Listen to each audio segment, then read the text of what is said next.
नमस्कार, आदाब, सत श्री अकाल। मैं हूं शहरयार रईस और आप देख रहे हैं भारत गैजेट।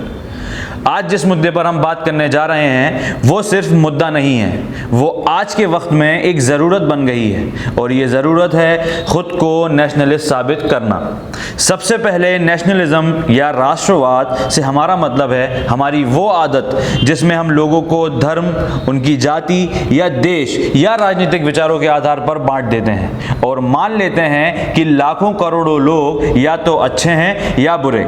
मगर वही हमारी वो आदत जिसमें हम अपने आप को आइडेंटिफाई करते हैं किसी धर्म, जाति या देश या राजनीतिक विचारधारा के साथ, जिसमें हम कुछ अच्छा या बुरा नहीं देखते और हमारी एक ही ड्यूटी होती है उस विचारधारा को आगे लेकर जाना।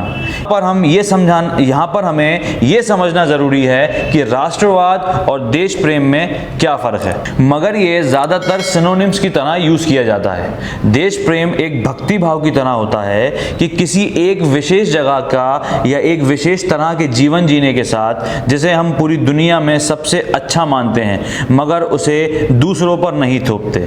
मगर वहीं अगर हम नेशनलिज्म की बात करें तो पावर और प्रतिष्ठा के लिए हमारी इच्छा खुद के लिए नहीं होती, बल्कि उस यूनिट या उस संस्था के लिए होती है जिसे हम अपने व्यक्तित्व के साथ जोड़ लिया करते हैं। एक नेशनलिस्ट या राष्ट्रवादी ज़्यादातर हर तथ्य देखता है और उनको ये बताना होता है कि उनकी साइड बेहतर है, भले ही वो इररिलेवेंट क्यों ना हो। वो सीधे तौर पर एक मजबूत पक्ष को जाकर ज्वाइन नहीं करता, बल्कि जब वो कोई पक्ष ज्वाइन कर लेता है तो वो अपने आप को इस बात पर राजी करता है कि वो पक्ष ज़्यादा मजबूत है, भले ही तथ्य उनके खिलाफ ही क्यों ना हो।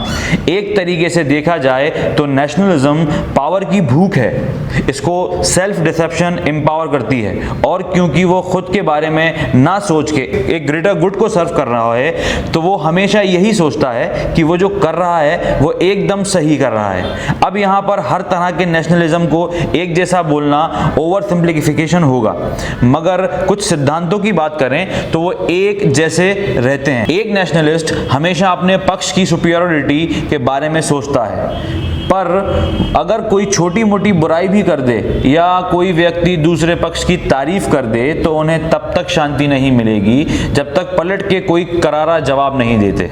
चीज़ें जैसे करेक्ट डिस्प्ले ऑफ फ्लैग्स या नॉमिनल कल्चर नेशनलिस्ट में बहुत इम्पोर्टेंट होता है, स्पेशली कंट्रीज़ जिन्होंने अपनी इंडिपेंडेंस को खुद जीता है। उस कंट्री के लिए अलग अलग नाम होते हैं और हर नाम से स्ट्रॉन्ग फीलिंग जुड़ी होती है।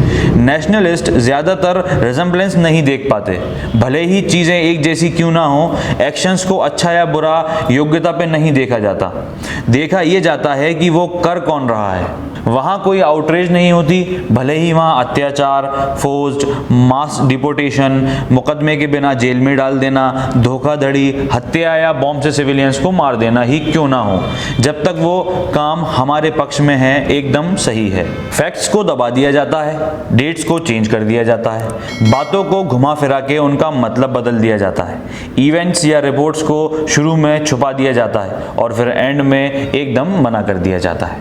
सच से दूर ले जाने के लिए एक हिस्से को दूसरे हिस्से से इतना अलग कर देते हैं कि सच को जान पाना एकदम मुश्किल हो जाता है।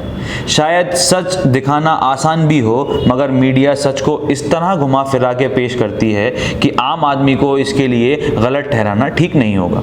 मगर इस सब से नेशनलिस्ट को कोई फ़र्क नहीं पड़ता, क्योंकि वो पावर और बदले की आग में इतना अंधा हो जाता है कि असली दुनिया में क्या हो रहा है उसे कोई फ़र्क नहीं पड़ता। मगर क्योंकि इसमें लॉयल्टी इन्वॉल्व है, इसलिए अब कोई दया भाव नहीं बचा।